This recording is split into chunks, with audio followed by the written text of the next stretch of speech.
O'sha uchun ham yozmagan odam bir kunda 2-3 ta masalani hal qilsa, yozgan odam 10lab, 20lab katta va kichik ishlarni bajarishni boshlaydi. Nima uchun biz yozib harakat qilishimiz kerak? Men sizlarga zo'r insayt aytaman.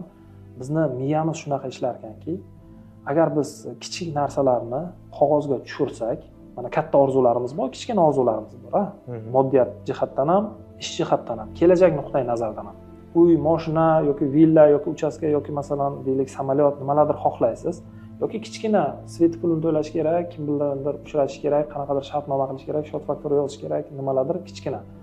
Siz kundalik kichkinalarni ro'yxat qilib bajarishni yozib olsangiz, ro'yxat qilib, miyamiz shunaqa ishlar ekanki, har bitta katta va kichik buyruqlarni teng ko'radi.